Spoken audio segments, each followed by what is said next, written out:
El sonido metálico e implacable del despertador rasgó el silencio de las 6 Hills. Eduardo no se movió. Durante 5 minutos exactos, se permitió hundirse aún más en la frialdad de las sábanas de algodón egipcio, un lujo que, como todos los otros en su vida, era solo un detalle hueco, desprovisto de cualquier confort real. El timbre cesó, y el silencio que siguió pareció aún más pesado. Se levantó, el cuerpo como una armadura de plomo, y caminó mecánicamente hacia el baño. El agua caliente de la ducha fue un choque momentáneo, una promesa de calor que se deshizo en vapor antes de poder penetrar la capa de hielo que envolvía su espíritu. Cuando salió, el habitual vacío ya lo esperaba, fiel como una sombra. Su apartamento, en el último piso de uno de los edificios más codiciados de la ciudad, era menos un hogar y más un mausoleo. Cada pieza de mobiliario, imponente y minimalista, había sido elegida con precisión quirúrgica.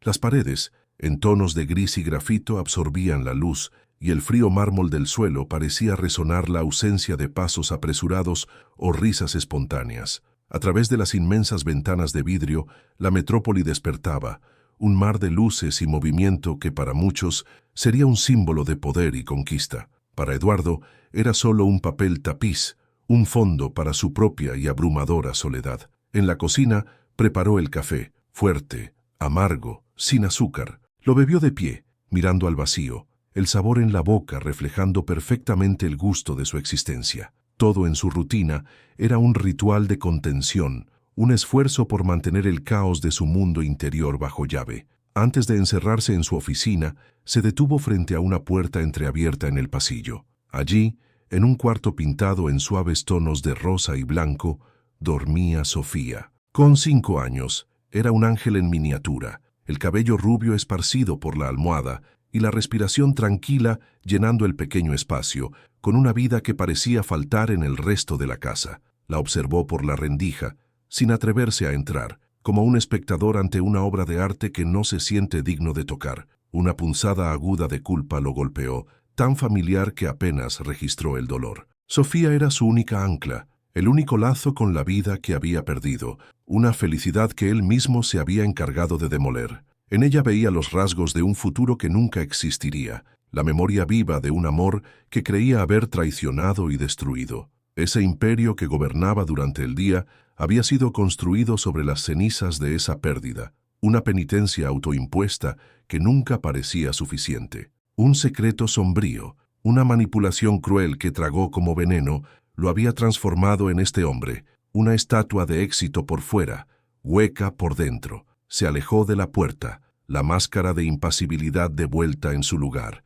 El trabajo era su refugio y su prisión. Sumergido en hojas de cálculo, cotizaciones y estrategias de mercado, encontraba una distracción funcional. Los números no mentían, no sentían, no lo abandonaban. Eran predecibles y seguros. Él construyó un conglomerado desde la nada, una fortaleza financiera que lo protegía del mundo, pero lo aislaba de cualquier calor humano. La victoria, sin embargo, era insípida. Cada contrato cerrado, cada meta alcanzada, solo añadía un ladrillo más a su muralla, haciéndola más alta, más impenetrable. Sentado en su silla de cuero con la ciudad a sus pies, Eduardo sintió el peso del silencio. Tenía todo lo que el dinero podía comprar, pero vendería cada centavo para sentir, solo por un segundo, la paz que veía en el rostro dormido de su hija. Pero no podía, porque la paz, recordaba amargamente, había sido el precio de su éxito. La pregunta que lo atormentaba cada noche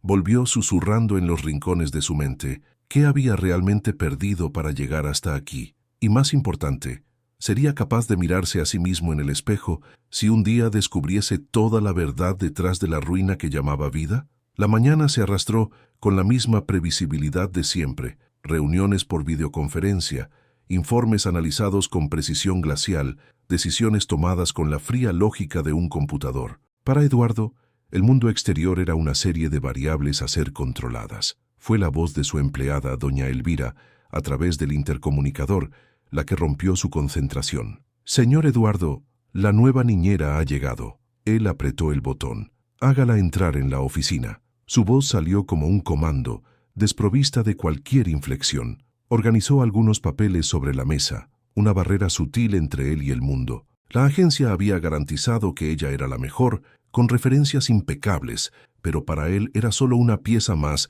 que encajar en la compleja maquinaria de su vida, una empleada cuyo único propósito era asegurar que la existencia de Sofía transcurriera con el mínimo de perturbación para él. La puerta se abrió y ella entró. Lo primero que Eduardo notó fue el color. En un ambiente dominado por el negro, blanco y gris, el cardigan de lana mostaza que llevaba era una ofensa visual. Isabela era de estatura media, con largos cabellos castaños que caían en suaves ondas sobre los hombros, pero fueron sus ojos los que lo detuvieron por un instante. Había un brillo en ellos, una especie de luz propia que parecía completamente fuera de lugar en ese ambiente estéril. Una sonrisa ligera y constante flotaba en sus labios. «Buenos días, señor Eduardo», dijo ella, con la voz clara y sin la vacilación que él estaba acostumbrado a escuchar de nuevos empleados. «Señorita Isabela», respondió él consultando el formulario frente a él. No se levantó. Señaló la silla del otro lado de la mesa.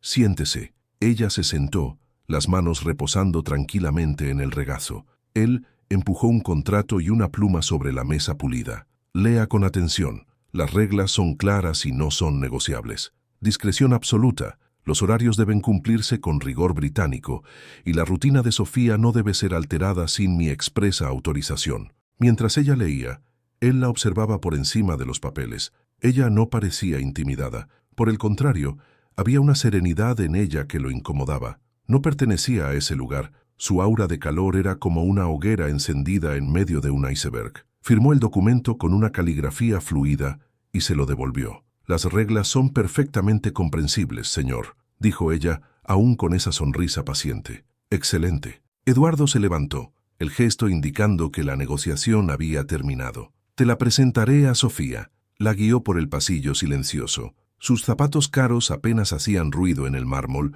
pero los pasos de ella, en zapatos bajos y simples, parecían tener una ligereza, un sonido casi musical que el silencio de la casa no podía sofocar. Sofía estaba en la sala de juegos, un espacio amplio e impecablemente organizado, donde incluso el desorden parecía calculado. La niña estaba sentada en el suelo, de espaldas a la puerta, alineando bloques de madera con una concentración que rozaba la tristeza. Rara vez hablaba con extraños, generalmente encogiéndose o simplemente ignorando la presencia de cualquier persona que no fuera él o doña Elvira. «Sofía», dijo Eduardo, la voz más suave de lo habitual, pero aún así cargada de formalidad. «Esta es Isabela. Ella se encargará de ti a partir de hoy». La niña no se giró. Continuó su trabajo meticuloso con los bloques. Eduardo suspiró internamente. Sería lo mismo de siempre. Pero entonces Isabela hizo algo inesperado. En lugar de hablar desde arriba, se arrodilló en el suelo,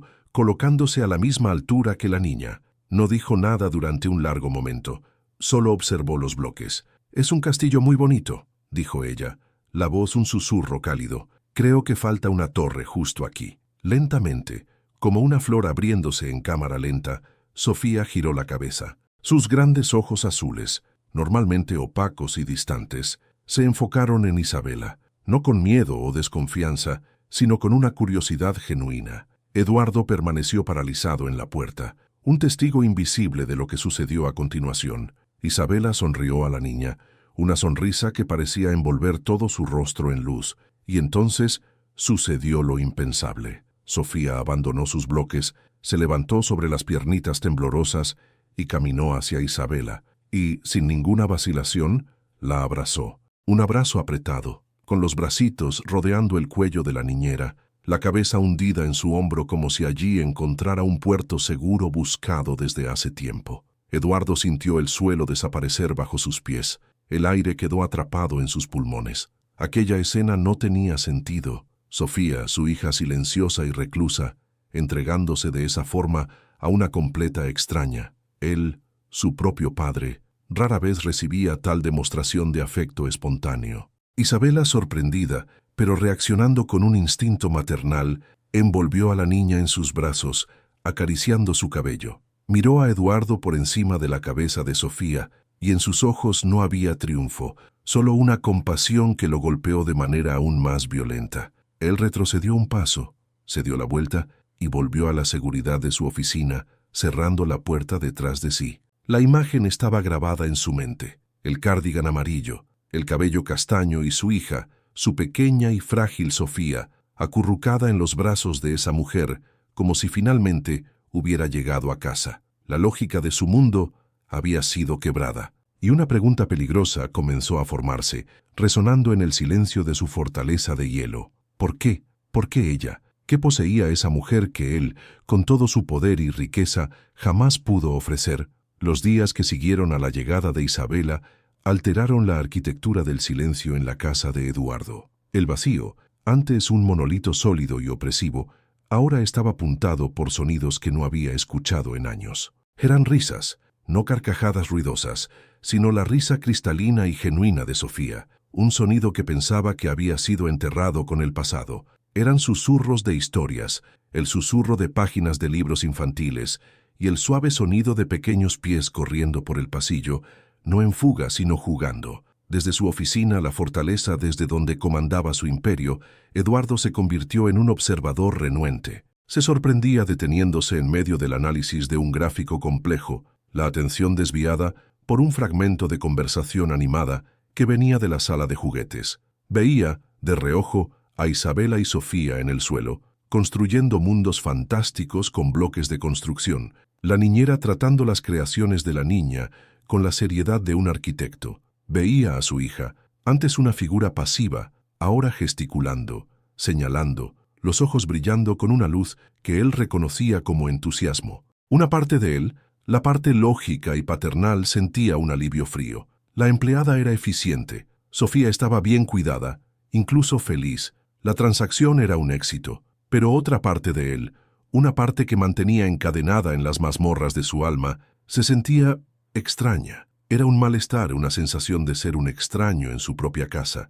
El calor que emanaba de esas dos creaba una isla de vida en medio de su océano de apatía, y él estaba en la orilla, observando, sin saber si quería ahogarse o aprender a nadar. El punto de ruptura llegó un martes lluvioso. El día había sido particularmente brutal, una serie de negociaciones desgastantes que lo dejaron más exhausto y vacío de lo normal. Caminaba hacia la cocina, deseando la amargura familiar de un café fuerte, cuando escuchó. No era una risa ni una conversación, era una melodía. Venía de la habitación de Sofía, una voz suave, pura, cantando una antigua canción de cuna. Era una melodía simple, dulce e increíblemente tierna. Eduardo se detuvo en el oscuro pasillo, el cuerpo tenso. El sonido era tan incongruente con la atmósfera de la casa que pareció por un instante una alucinación. Se acercó, moviéndose con la cautela de un depredador, y se detuvo en el umbral de la puerta,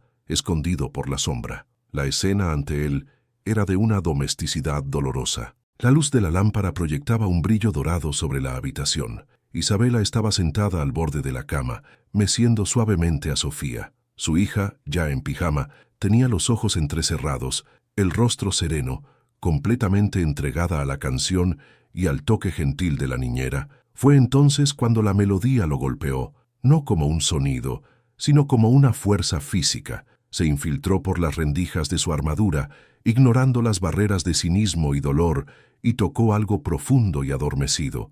Un calor extraño comenzó a expandirse por su pecho, una sensación que no era ni placentera ni dolorosa, sino tan intensa que lo hizo contener la respiración. Era un calor que no sentía desde hacía tanto tiempo que casi no lo reconoció. Era un eco fantasma de un tiempo antes del hielo, un tiempo de tardes soleadas, de sonrisas fáciles y de una mano que sostenía la suya con la misma ternura que veía ahora. Su corazón, un músculo atrofiado por el desuso, dio un latido fuerte y doloroso. La imagen de otro rostro, de otros ojos, parpadeó en su mente por una fracción de segundo, tan vívida que retrocedió un paso, como si hubiera tocado una llama viva. El calor se transformó en alarma. Eso era peligroso. Esa sensación, esa vulnerabilidad, era la puerta de entrada al tipo de dolor que juró nunca más sentir. Ese calor era una debilidad, una brecha en la muralla que había construido con tanto costo. Y esa mujer, con su voz suave y su sonrisa fácil, era la amenaza. No era una empleada, era una invasora, trayendo consigo sentimientos prohibidos que podrían destruir la paz estéril que él llamaba vida. Con un movimiento brusco, se dio la vuelta. el rostro una máscara de furia contenida, y marchó de regreso a su oficina, cerrando la puerta con una fuerza controlada que hizo temblar los objetos en su mesa. No lo permitiría, no dejaría que nadie, mucho menos una niñera ingenua, demoliciera sus defensas. Su corazón estaba cerrado para negocios, permanentemente. Pero mientras se sentaba en la oscuridad, la melodía aún resonaba en su mente, un fantasma insistente. La semilla de la duda había sido plantada en el suelo congelado de su alma. La veía como una amenaza, pero la pregunta persistía, cruel y traicionera. ¿Y si esa invasión no era el inicio de una nueva guerra, sino el fin de una antigua? ¿Esa mujer era su final o el único comienzo posible? Por primera vez en años, Eduardo no tenía la respuesta, y eso lo aterrorizaba más que cualquier otra cosa.